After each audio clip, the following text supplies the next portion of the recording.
You're in a meeting. You have the answer. You can feel it. It's clear, it's formed, it's there. And then you don't say it, or you say it halfway, or you wait, or someone else says something similar 5 minutes later and the room moves forward. And afterwards, you think to yourself, why didn't I just say it? Here's the truth no one is naming. You're not being overlooked because you're capable. You're being overlooked because people know exactly how you'll show up. Predictable, careful, thoughtful, but not decisive. And in leadership, that matters more than you think. Welcome to The Balanced Leader, hosted by Yan Dang, a leadership and life coach with over 20 years of corporate experience. Drawing from her journey as a former global finance leader and second-generation immigrant, Yan understands the unique challenges women face in male-dominated workplaces. Each episode offers insights on balancing masculine and feminine energies, mastering soft skills, and building emotional intelligence. Join us to transform frustration into empowerment and unlock your authentic leadership potential. Hey, podcast listeners, today's episode is all about how you may inadvertently, accidentally, not even know on purpose that you are playing not to lose versus playing to win.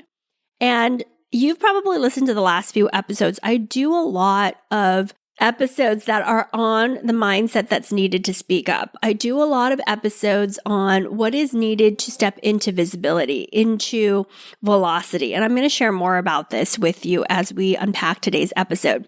But I want you to know, if you're listening to some of these podcasts and you're like, this sounds familiar, it is on purpose. I have been on purpose writing and talking about these topics that are very similar, but shared with you in different ways because I want it to land with you.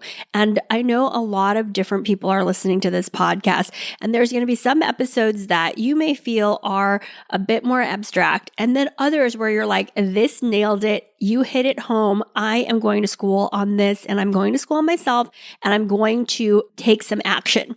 And as a coach, part of my job is to support my people in where they're at and to hear these messages, not just hear them to learn and to be insightful, but to actually take action. For me, as a coach, this is my mission.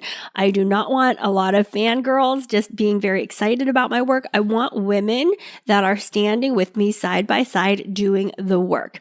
I want to lead these women. I want to support you to actually change your life forever. So if you are like, this episode feels a little familiar, I want you to stay with it because what I noticed with the coaches that I follow, oftentimes they are saying it again and again in a more clear way with more details, with words that land better with me for some episodes versus others. And so this is why I am talking about this same subject. But I wanted to bring it up because my client recently, a woman in command, said, I just realized I am not playing to win. I am playing a defensive game. I am playing not to lose.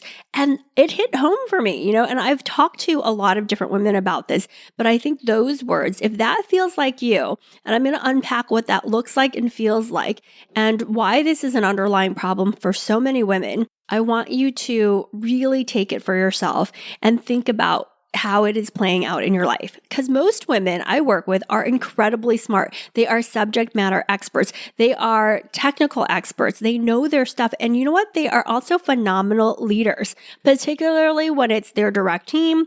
Most oftentimes really good with peers, but it's this level of senior level leadership, these authority figures where you're learning to challenge that they start hitting a bump of like, what do I do here, right? Because the stakes are higher. So most of the women have done their work. They know their stuff and they're pretty well respected, but they are not always the ones that people look to in high stake moments, especially when it's a lot of other senior leaders, right? And it's not because they don't have the answer.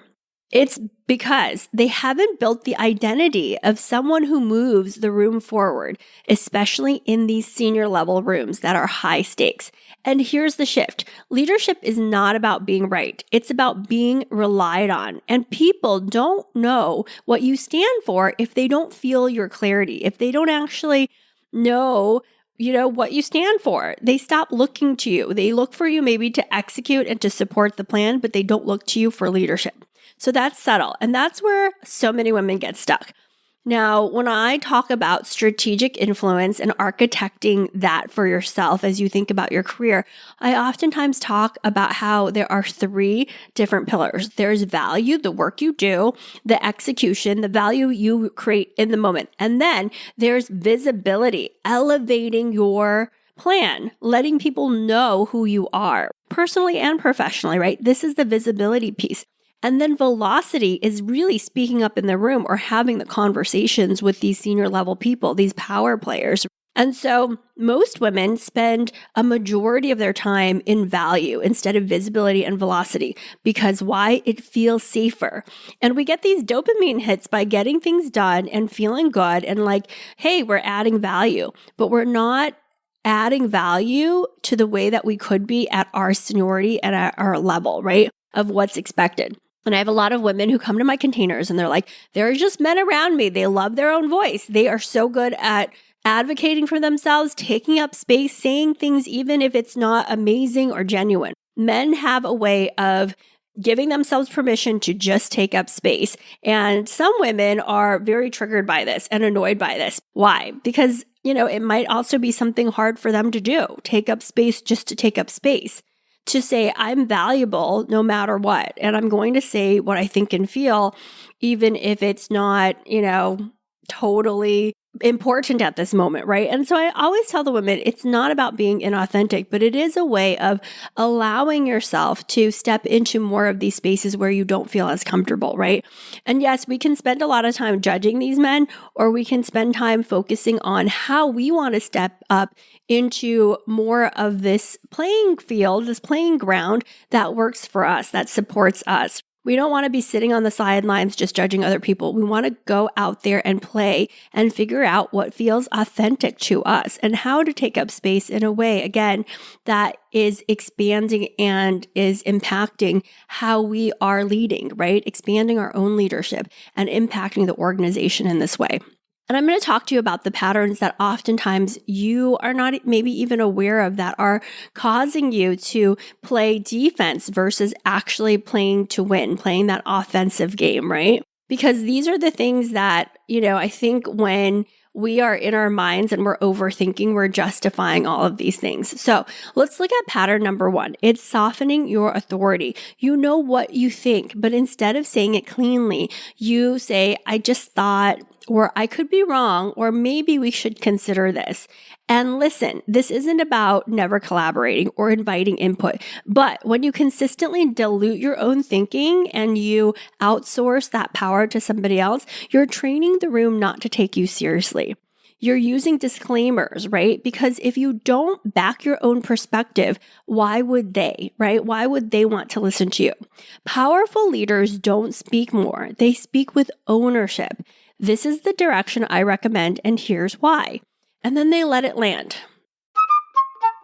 Hey, podcast listeners, if you've been feeling like your ideas aren't landing the way they should, or you're working harder than necessary to be taken seriously, I want you to grab my free leadership brief. It's called 5 Subtle Ways High-Performing Women Undermine Their Authority. Because most women don't lose authority in big moments.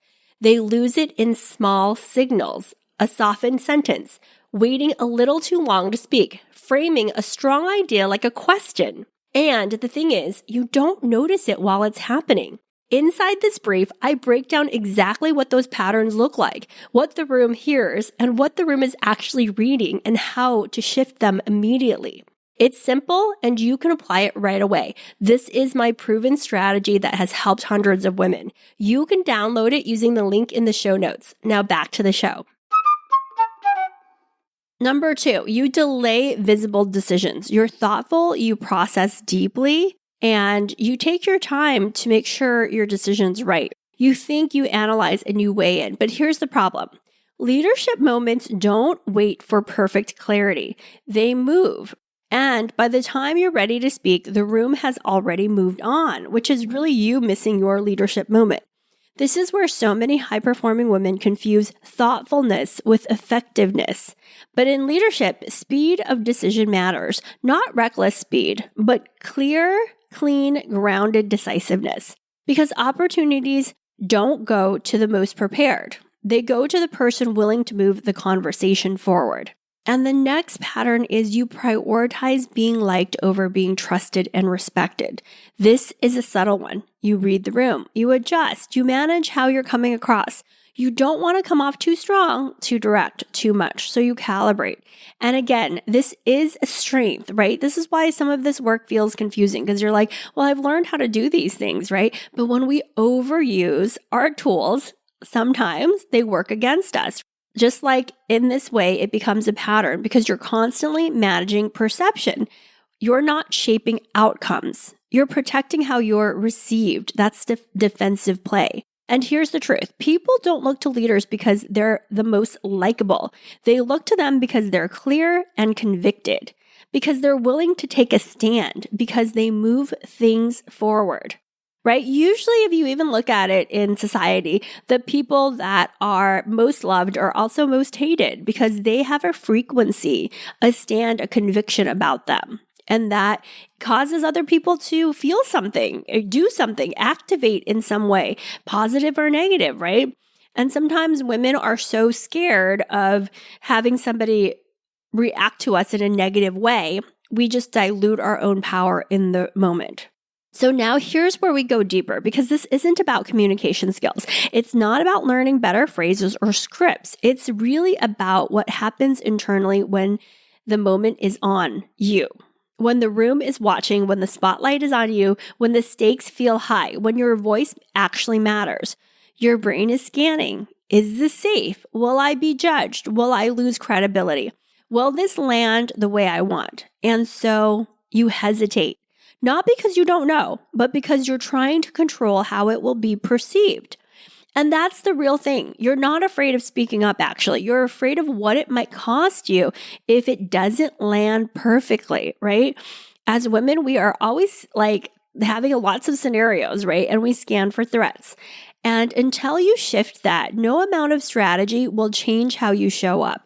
If you are trying to play from the fear of having what you're saying land imperfectly and fear of the doomsday on the other side of it, that is the type of thinking and feeling in your body that is going to have you playing small versus going out and playing big.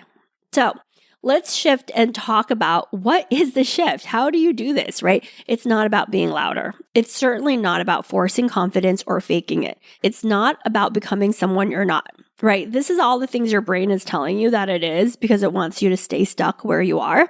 But it is about this. You stop playing not to lose and you start playing to win. And that happens internally first because externally, you already know what to do. You know what you would say. You know what you would decide. You know where you're hesitating. The question isn't strategy. The question is, what would it actually look like for me to play to win in this moment? Pause there. Let it be uncomfortable. This is why I ask women, if you were really focused on your visibility and velocity, what comes up for you? Right? This is actually playing to win because your answer will be very clear. It might sound like, I would say this thing directly. I would make this recommendation instead of waiting. I would move forward on this decision. I would stop over explaining and just let my truth land. Right? It's almost like asking the same question. If that doesn't land for you, what would it actually look like for me to play to win in this moment? The other question would be, what would it look like to move forward if you didn't have any fear? If there was nothing to lose? That's another really powerful one. I have a lot of women who I'm like, wow, how did you do that? What were your thoughts? When we're unpacking some powerful move, they literally will tell me, I had nothing to lose. I decided I have nothing to lose. And so I was going to step into it. I was going to step forward into it, right? And then the deeper question is, what would I need to be willing to feel in order to do that? Because the reality is that feelings are going to come up, right? I have a whole episode on what empowerment actually feels like, and it doesn't feel that great. You usually feel guilty. You usually feel embarrassed, second guessing yourself. This is the power of moving out of the way we've been operating and into a new operating system that is designed for you to play to win. So you have to be onto yourself and you have to ask yourself, what would I need to be willing to feel in order to do that? Because this is where everything changes, not at the level of the action, but at the level of the capacity, this emotional capacity. What would you need to be willing to feel? Exposed, uncomfortable, uncertain? I just had the episode about crossing the line, right? Is there the misunderstood? Would you need to be willing to feel seen? Most women don't hold back because they don't know what to do. They hold back because they haven't built the capacity to feel those things and be on their own side while they're feeling it and still move forward. Oftentimes we have these feelings and we're like, this must mean something terrible versus actually this is working and this is what it feels like to play to win. Instead of asking yourself, what should I say? Ask this, what am I avoiding feeling? Because that's the real edge. It's usually the emotional piece that has us not executing, right? Sometimes we want to call it the execution gap. It has some feeling in our body that's holding us back from really showing up strong and big and convicted and certain and very clear. So then take one step, not a perfect step, not a fully thought out step, but you want to figure out a step that will help you move things forward, right? This is one of the biggest assignments in my command group that blew women's minds. I had them for a week do this assignment, which I was like, you can do it for multiple weeks because this is going to help you so much. Take imperfect action. Give yourself permission. Of course, use your discernment. That's your judgment, right? There's a difference between using your discernment to decide what is the imperfect step I'm going to take versus spinning out in all of the scenarios, right? So I want to be very clear, take imperfect action with discernment, but take the action. Say the thing, make the call, say and share your perspective, move the conversation forward. Let it be slightly uncomfortable. Let yourself feel exposed. Let it not be perfect. This is what it's like to play to win, especially in the boardroom, especially in your corporate landscape. Because the women who advance aren't the ones who waited until they felt ready. They're the ones who built the capacity to move before it felt comfortable. And shifting and embracing that discomfort is your becoming. You don't become powerful by avoiding discomfort. You become powerful by expanding what you're willing to feel and moving anyway. All right, that is today's episode. I want you going out there playing to win. And if there's another woman in your life that could use this podcast, send it to her immediately and share it with her. This is how we empower each other to move forward, to embrace discomfort, to win at a game that oftentimes we don't even realize we're playing, right? But this is how you win. This is how you move forward and expand your leadership.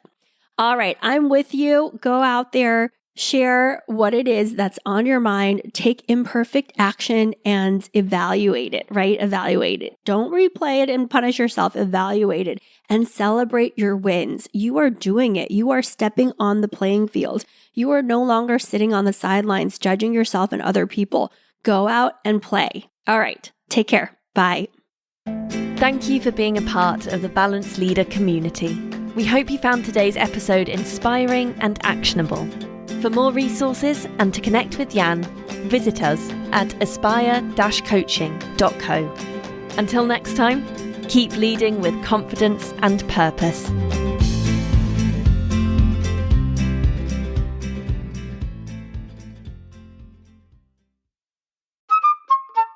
Hey, before you go, if you've been noticing moments where you hold back, soften your message, or question how you're coming across, I want you to take a closer look at that. Because those moments might feel small, but they're happening more often than you think, and they are impacting your authority as a leader.